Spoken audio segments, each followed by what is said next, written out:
Now we'll discuss the question number 20. Part A. Two conducting wire X and Y of same diameter.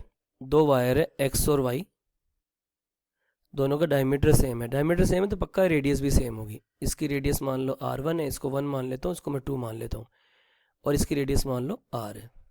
But different material है तो इसका मतलब दोनों के अंदर आप क्या बोलोगे, डेंसिटी स्पेसिफिक रेजिस्टेंस डिफरेंट है.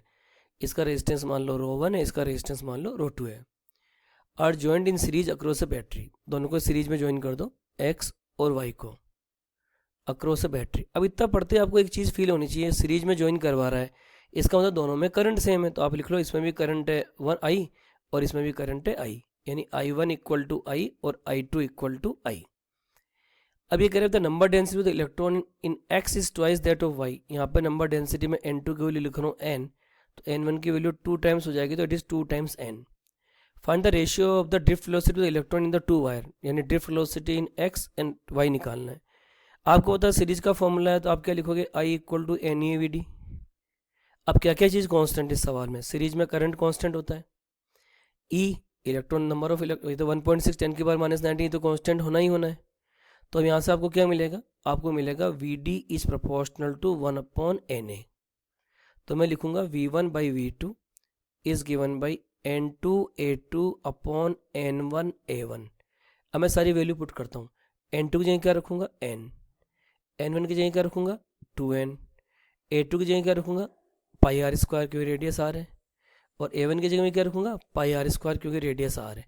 तो देखो N से N कट गया, पाई आर स्क्वायर से पाई स्क्वायर कट गया, तो V1 बाई V2 की वैल्यू क्या होगी 1:2. तो जो A पार्ट है इसका आंसर तो आपका क्या आ जाएगा 1:2. ये तो आपको क्लियर हो गया. Now I will discuss the B part. Two cells of EMF E1 and E2 have their internal resistance R1 and R2 respectively. ठीक है जी.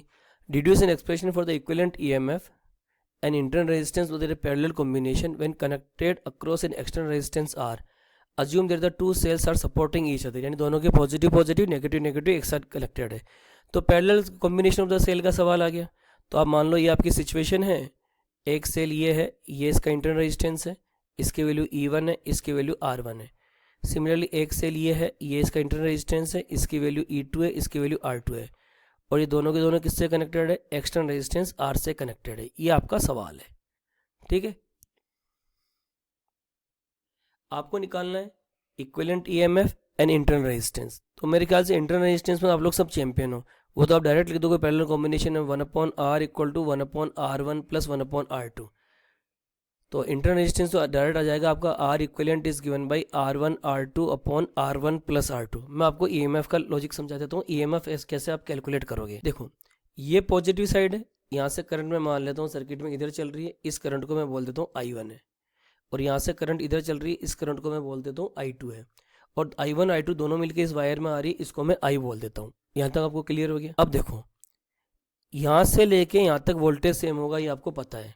एलियट आई से द ए और बी के बीच में जो वोल्टेज आ रहा है VA माइनस VB, आई से it is given by V volt. अब देखो दोनों सेल डिस्चार्जिंग की सिचुएशन है क्योंकि पॉजिटिव से करंट निकाल रहे हैं हम लोग, तो हम लोग पहले वाले के लिखेंगे V equal to E1 minus I1 R1, और दूसरे वाले के लिए लिखेंगे V equal to E2 minus I2 R2. यहाँ से आप लोग I1 की वैल्यू निकाल लोगे, ये उधर चला जाएगा तो I1 की वैल्यू कितनी आ जाएगी E1 minus V upon R1. यहाँ से आपकी I2 की वैल्यू क्या हो जाएगी E2 minus V upon R2. देखो I1 I2 आ गया. अब सर्किट में जो नेट करंट आई है it is a summation of the I1 plus I2.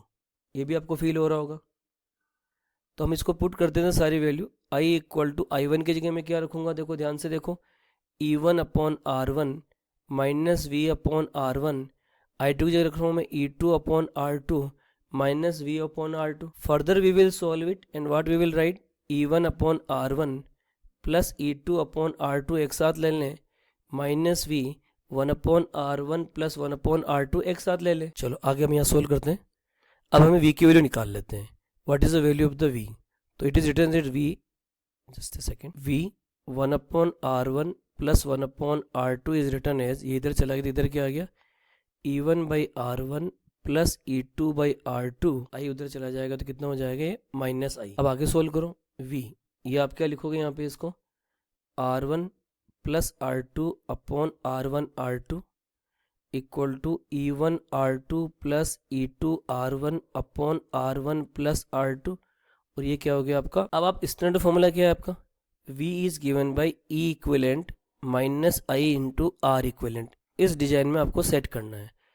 इस डिजाइन में कब सेट करोगे, जब दोनों साइड आप किससे मल्टीप्लाई कर दो, पूरी इक्वेशन को you multiply by R1 R2 upon R1 plus R2, जिससे ये कट गया, यहाँ तो बच गया V। ये बात समझ में आ गया। देखो यहाँ मुझसे एक छोटा सा टेक्निकली एरर हो गया, it should be LCM should be R1 R2, तभी कैलकुलेशन हो पाएगी। तो हम लोग इसको कर लेते हैं R1 R2। अब देखो R1 R2 को इससे मल्टीप्लाई कर दो, R1 R2 तो कट गया, तो यहाँ क्या बच गया, E1 R1 plus E2 R2 upon R1 plus R2 minus I, और यहाँ पे क्या बच गया आपका R1 R2 upon R1 plus R2। ये लॉजिक क्लियर हो गया। अब V क्या है, E equivalent minus I into R equivalent, दोनों को कंपेयर करो तो देखो E इक्विवेलेंट कितना आ गया आपका, E1 R1 plus E2 R2 upon R1 plus R2। एक तो आपने ये निकाल लिया, और R इक्विवेलेंट की वैल्यू मैंने डायरेक्टली पहले भी लिखी थी, आप क्या लिख सकते हो यहाँ से R1 R2 upon R1 plus R2। तो this is the explanation of part B. अब हम लोग पार्ट सी डिस्कस कर रहे हैं। In case the two cells are identical, each of EMF 5 volt and internal resistance 2 ohm, यानी B part का ही explanation, just further आगे इस सवाल को बढ़ाया गया है इन्होंने। And calculate the voltage across the external resistance R equal to 10 ohm, यानी वही सवाल है बी पार्ट वाला, ओनली आपको वैल्यूज गिवन है यहाँ पे। ये सिचुएशन है कुछ इस तरह से, और ये एक्सटर्नल रेजिस्टेंस है आर, ठीक है। अब देखो each of the EMF 5 volt, इस बैटरी का वोल्टेज भी 5 वोल्ट है, इसका वोल्टेज भी 5 वोल्ट है, इसका इंटरनल रेजिस्टेंस 2 ओम है, इसका इंटरनल रेजिस्टेंस भी 2 ओम है, और आर की वैल्यू आपको दे रखी है 10 ओम। और आपको ये कह रहा है calculate the voltage across the external resistance, इसके अक्रॉस आपको वोल्टेज निकालना है, ये आपका सवाल है। तो बेसिकली आपको क्या करना है, करंट निकाल लो, करंट निकालो तो काम हो जाएगा, इसमें से कितनी करंट चल रही है, बात ही खत्म, ठीक है। अब करंट का क्या फॉर्मूला होगा, आई इक्वल टू जनरली हमारा क्या होता है ओम्स लॉ से V अपॉन आर, लेकिन यहाँ पे दो बैटरी लगी हुई है, तो आप क्या लिखोगे E equivalent upon net resistance कितना हो गया, ये आर तो आर है ही, प्लस टोटल इंटर रेजिस्टेंस जिसको आप आर इक्विवेलेंट कहते हो वो भी तो लिखना पड़ेगा दोनों सेल का। अब वैसे ई इक्विवेलेंट आप लोग डायरेक्टली सोच सकते हो, दोनों सोर्स का सेल का वोल्टेज सेम है, दोनों का इंटर रेजिस्टेंस सेम है, तो पक्का ई इक्विवेलेंट की वैल्यू 5 ही आएगी। अब अगर आप में से किसी को क्लिक नहीं कर रहा कि ई इक्विवेलेंट हम लोग 5 निकालें नहीं निकालें, तो आप लोग सोच लो। देखो मैंने आपको क्लास में क्या फॉर्मूला पढ़ा है, E equivalent upon R equivalent is given by E1 by R1 plus E2 by R2 plus E3 by RD and so on. अब प्लस आएगा माइनस आएगा, सबसे पहले तो वो चेक करो, यस दोनों के पॉजिटिव पॉजिटिव एक ही पॉइंट पर है तो प्लस आएगा।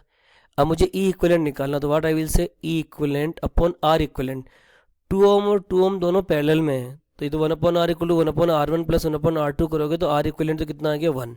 मैं करके बता देता हूँ, 1 upon R is given by 1/2 plus 1/2 it is 1, तो आर की वैल्यू कितनी आ गई 1। ये आर कौन सा हो गया, इंटरनल रेजिस्टेंस, जिसको आप इक्विवेलेंट बोलते हो। And E1 by R1, E1 कितना है 5/2, और E2 बाई R2 ये कितना हो गया 5/2, तो ई इक्विवेलेंट की वैल्यू कितनी हो गई 5/2 प्लस 5/2 इट इज़ 5। तो किसी को अगर ई इक्विवेलेंट डायरेक्ट नहीं आ रहा तो फॉर्मूला लगा लो, फॉर्मूला लगा के कैलकुलेट कर लो, तो ई इक्विवेलेंट की वैल्यू तो कितनी आ गई 5। आर कितना है आपका 10, इक्विवेलेंट रेजिस्टेंस कितना है अभी अभी आप हम लोगों ने निकाला, इक्विवेलेंट रेजिस्टेंस की वैल्यू कितनी आ रही 1, यानी सर्किट में जो नेट करंट चल रही आई इसकी वैल्यू कितनी हो गई 5/11 एम्पियर। अब मुझे वोल्टेज निकालना है, 10 ओम से अक्रॉस कितना वोल्टेज है, मैं लगाऊंगा V equal to I R, इसमें करंट चल रही है 5/11, इसका रेजिस्टेंस है 10, तो मेरा आंसर कितना आ जाएगा 50/11 वोल्ट। तो आप 50/11 वोल्ट भी छोड़ सकते हो, आगे सोल्व करोगे तो क्या लिखोगे इसको 4.55 वोल्ट। तो this is the answer of the question number 20।